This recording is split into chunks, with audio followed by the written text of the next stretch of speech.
Bonjour et bienvenue dans les carnets d'un inlassable curieux. Je m'appelle Olivier, nous sommes le 18 août 2017. Alors ce premier épisode fait suite à un épisode pilote que j'avais enregistré il y a quelques mois maintenant. Je crois que c'était en mars ou en avril, quelque chose comme ça. Donc après un long temps de réflexion, voilà le premier épisode qui sort enfin. J'ai mis pas mal de temps de gestation pour pouvoir effectivement sortir ce premier épisode. J'avais pas mal de choses à régler en termes d'organisation.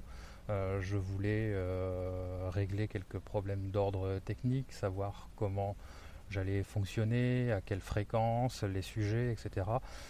Bref, j'aime prendre mon temps dans mes projets. Là, ça a pris plusieurs mois. Bien sûr, la vraie vie a fait aussi, a mis son grain de sel et a fait aussi en sorte que ce temps s'agrandisse plus que ce que je n'imaginais. Mais toujours est-il que voilà le premier épisode. La volonté est de faire un épisode d'une quinzaine de minutes toutes les semaines. Donc pas quelque chose de délirant en termes de fréquence, mais quelque chose de tout à fait gérable, en tout cas, que je peux facilement intégrer dans mes autres différents projets. Aujourd'hui, je vais vous parler de deux choses. La première, c'est les Chromebooks, et notamment de mon Acer Chromebook R11.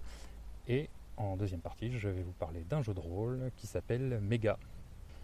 Donc pourquoi je voulais parler des Chromebooks aujourd'hui? Tout simplement parce que j'ai acheté il y a quelques mois un nouvel ordinateur, un Acer Chromebook R11 donc. C'est pas mon premier Chromebook, j'en avais acheté déjà un il y a plusieurs années. J'avoue que comme beaucoup, j'en étais ressorti un peu mitigé. Je ne trouvais pas toutes les fonctionnalités que je souhaitais sous Chrome OS. Je n'avais pas. Enfin bref, j'en étais sorti un petit peu déçu, on va dire. Là, quelques années sont passées et le système d'exploitation a mûri et je vais donc rentrer dans le détail.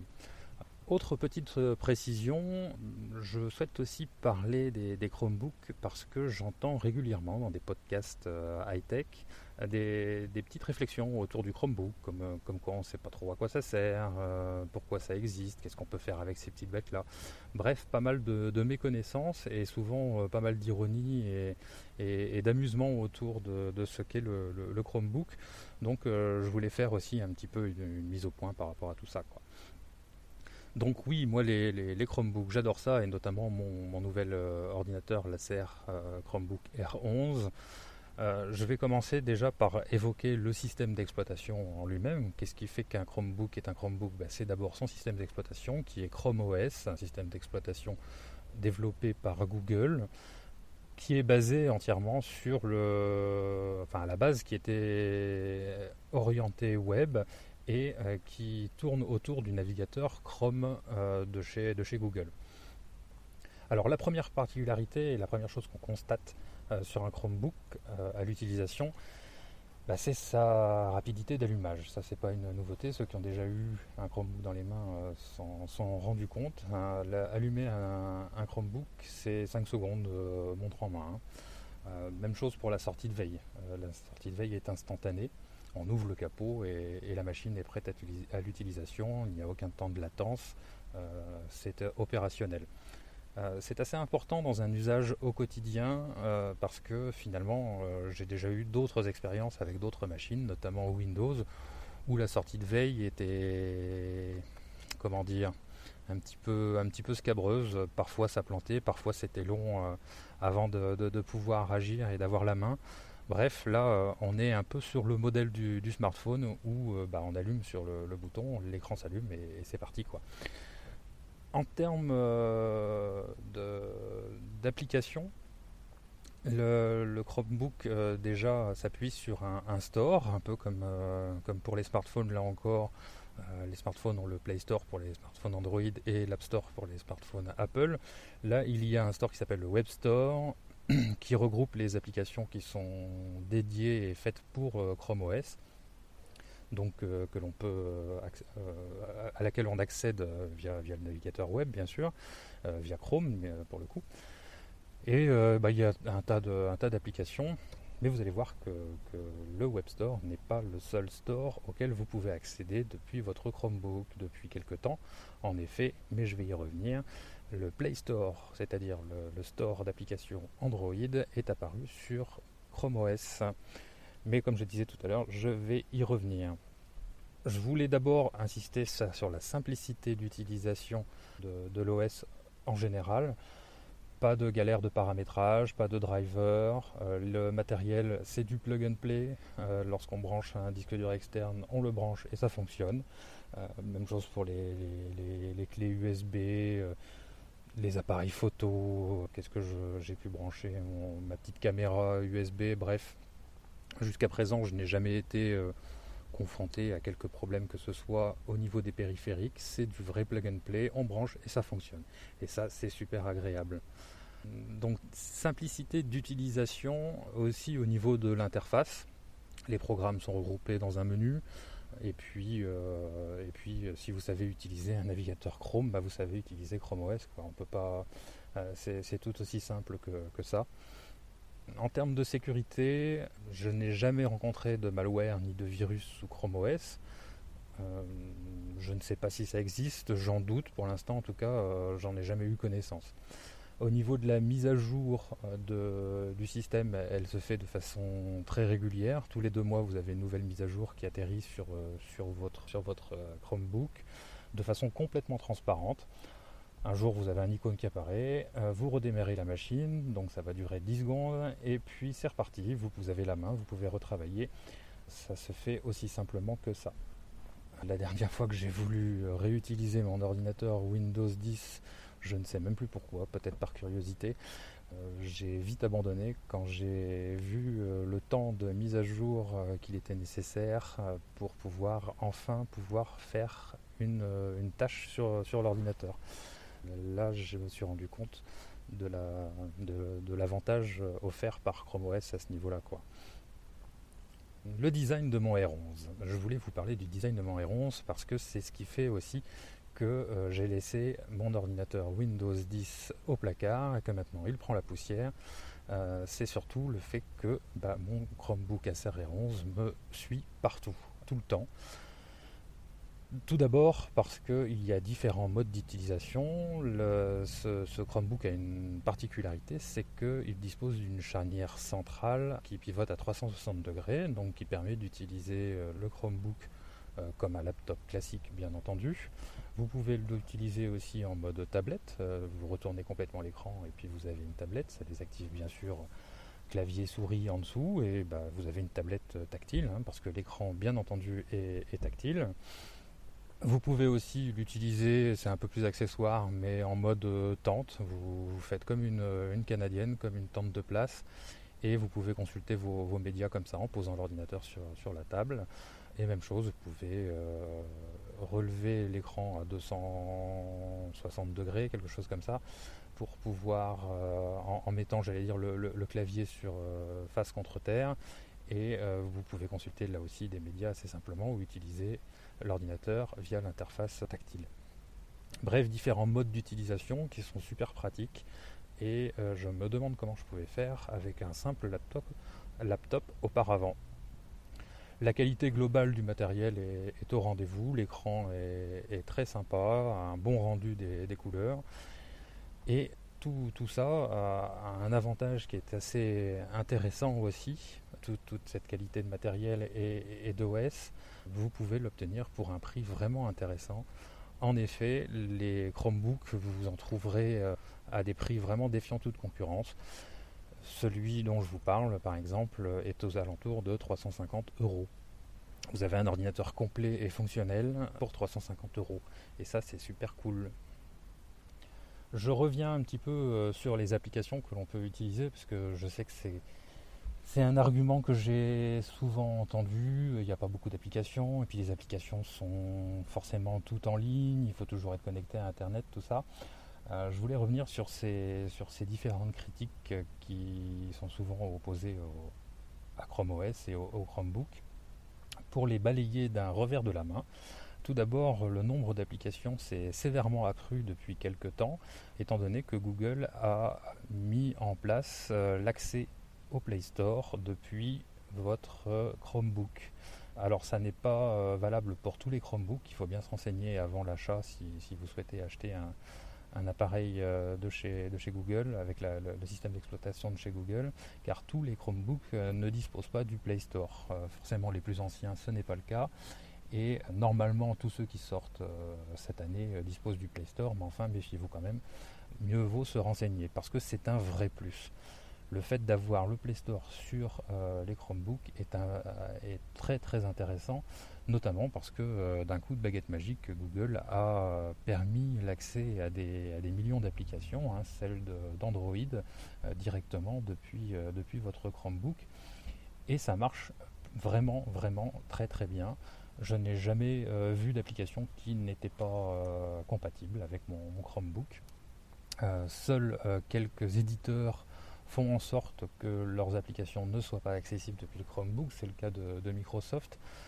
Par exemple, je voulais utiliser OneNote, je suis obligé d'utiliser la version web de OneNote. Je ne peux pas télécharger l'application OneNote depuis le Play Store. Il semblerait que c'est Microsoft qui souhaite cela. C'est bien dommage, mais enfin bon, peut-être que ça changera à l'avenir. Tout ce qui est jeu, bien sûr, fonctionne très bien. Il y avait, disons que depuis quelques temps, comme je le disais, je n'utilise presque plus que mon Chromebook parce que tout simplement, il y a aucune tâche, aucune fonction que je ne puisse pas faire avec mon Chromebook. Je fais du montage audio, je fais du montage vidéo, je fais de la bureautique, de la consultation de médias, etc. Et tout ça est pris en charge par Chrome OS, il n'y a pas de souci. Et bien sûr, les applications du Play Store, les applications Android, permettent aussi beaucoup de choses en la matière. Donc le problème des applications n'est plus vraiment un problème. Le deuxième argument qu'avancent ceux qui ne connaissent pas bien Chrome OS assez régulièrement, c'est qu'il faut une connexion Internet tout le temps. Notamment, par exemple, pour utiliser des outils de Google comme Google Sheet ou Google Docs, il faut avoir une connexion Internet constante. Sachez que ça n'est pas forcément le cas. Si on prend ces deux derniers exemples, il y a des options pour garder hors ligne les fichiers, donc hors connexion. Donc il n'est pas nécessaire d'avoir une connexion tout le temps. Dès que vous retrouvez un réseau, les fichiers se mettent à jour. Même chose pour Gmail, etc. Il y a une application Gmail hors connexion. Il n'y a pas de souci à ce niveau-là. Et puis il y a beaucoup d'applications Android qui ne nécessitent pas non plus de connexion. Donc c'est un faux problème, d'autant plus que maintenant des réseaux Wi-Fi, il y en a quand même vraiment partout, de plus en plus en tout cas, et puis que beaucoup de nos smartphones ont un partage de leur connexion.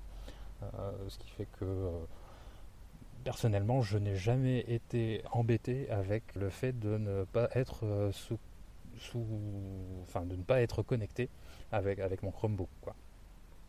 Il faut aussi dire que de toute façon, 90% des utilisations de PC, ça c'est des stats que j'ai entendus dans un podcast, 90% de l'utilisation des PC c'est de l'application web. Donc qui dit application web dit forcément connexion à Internet. Donc un faux débat. Bref, tout ça pour dire que oui, je kiffe bien mon Chromebook, j'en suis ravi, il a ravi mon cœur de geek et je ne m'en sépare plus. Voilà, il est toujours avec moi, juste à côté de moi, comme là, en ce moment. Est-ce que j'ai parlé de l'autonomie ? Non, je ne crois pas que j'ai parlé de l'autonomie. Autre point fort des Chromebooks, c'est leur autonomie. Le mien fait ses 10 heures en utilisation classique sans problème, parfois plus.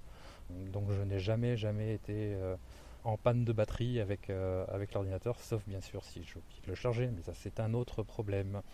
Voilà, et pour preuve que c'est un concept qui fonctionne quand même plutôt pas mal, maintenant que j'en connais pas mal sur les Chromebooks, que je l'utilise de façon quotidienne, lorsque je montre ce que je suis capable de faire avec mon appareil à des amis ou à mon entourage, ils se laissent très très facilement convaincre et c'est bien la preuve que que les Chromebooks ont vraiment de gros avantages et de vrais solides arguments.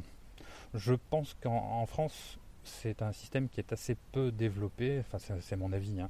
Tout simplement parce que déjà il suffit d'aller en magasin, on n'en trouve pas, que ce soit dans la grande distribution, dans les magasins spécialisés. Il est très difficile de trouver des Chromebooks.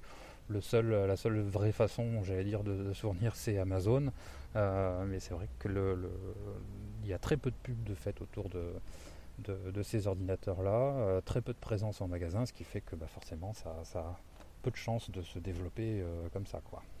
En tout cas, si vous en voulez plus, si vous voulez un peu plus d'infos autour des Chromebooks, je vous conseille deux sites, enfin un site et un podcast pour être précis. Le premier, c'est mychromebook.fr, mychromebook.fr.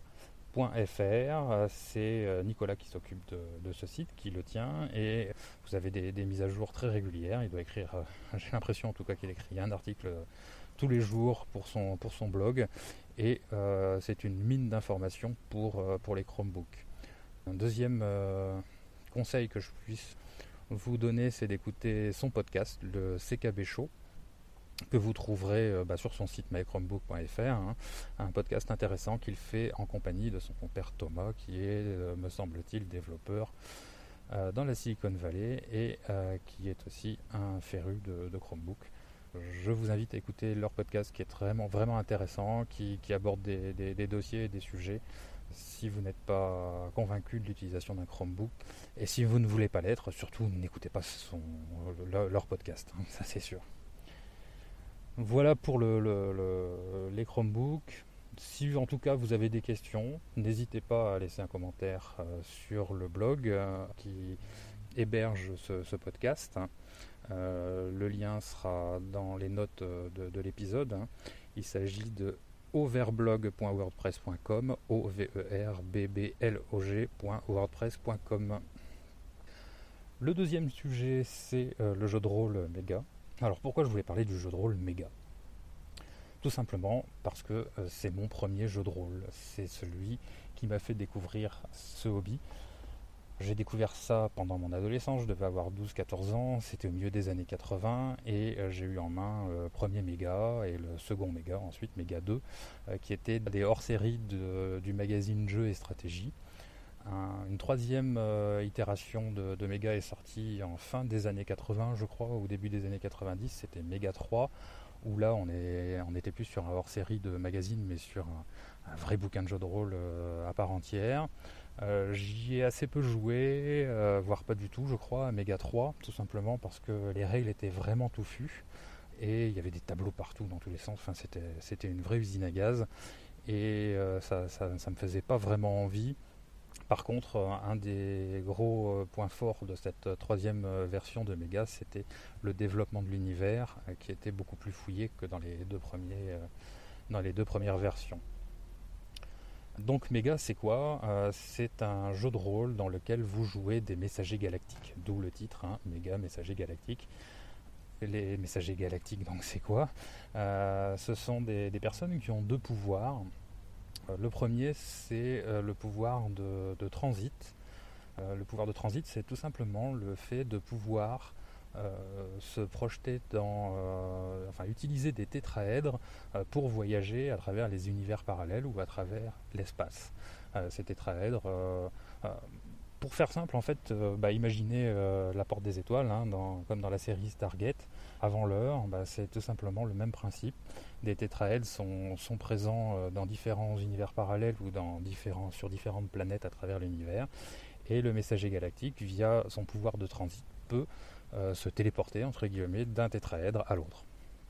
Le deuxième des pouvoirs qui font qu'un méga est un méga, c'est le transfert.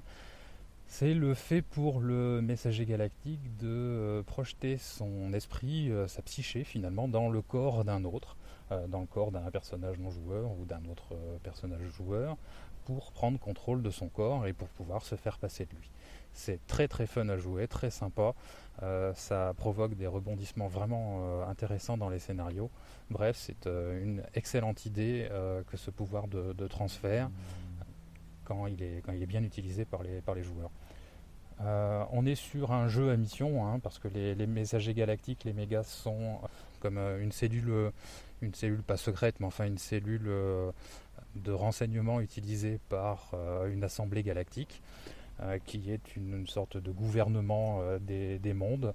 La Terre ne fait pas encore partie de l'Assemblée galactique, elle est en phase d'observation par l'Assemblée galactique. Et bref, un univers assez complet qui permet de jouer un peu tout et n'importe quoi, dans le sens où vous pouvez envoyer vos messagers des galactiques dans des univers de type médiéval, fantastique, avec ou sans magie, de type utopique, de type... enfin vraiment, tout est imaginable.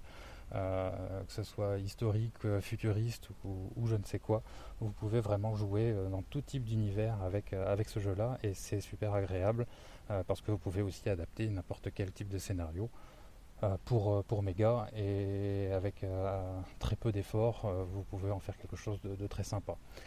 Une autre raison pour laquelle je parle de ce jeu de rôle-là en particulier aujourd'hui, c'est qu'une nouvelle version devrait arriver d'ici quelques mois par l'auteur originel Didier Guisserix du jeu.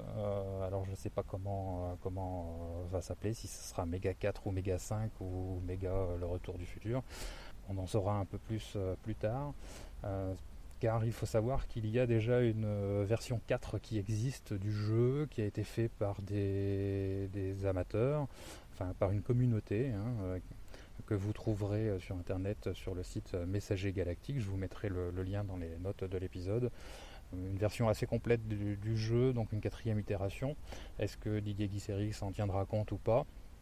Sachez d'ailleurs que sur leur site Messager Galactique, vous pourrez trouver aussi différentes variantes de Mega qui utilisent d'autres systèmes de jeu comme GURP ou comme Savage World, etc. Il y en a toute une liste. Donc je vous invite à aller faire un tour si vous êtes intéressé par le jeu. Et sinon, vous attendez patiemment, tout comme je le fais de façon fébrile, la sortie de la nouvelle version de Mega par Didier Guisserix. Voilà, c'est tout pour aujourd'hui. Vous pouvez toujours laisser un commentaire sur le blog qui héberge ces épisodes. Vous pouvez aussi me contacter par Twitter. Mon Twitter, c'est overb62, @overb62, et donc le site c'est overblog.wordpress.com, overblog.wordpress.com. N'hésitez pas à me faire des retours, à poser des questions si vous en avez, à me faire des remarques sur le podcast lui-même. Je prends toutes les critiques, toutes les remarques avec bienveillance, et j'essaierai en tout cas d'améliorer les carnets d'un inlassable curieux au mieux, en tout cas dans la possibilité de mes moyens. Voilà. Merci et puis à bientôt.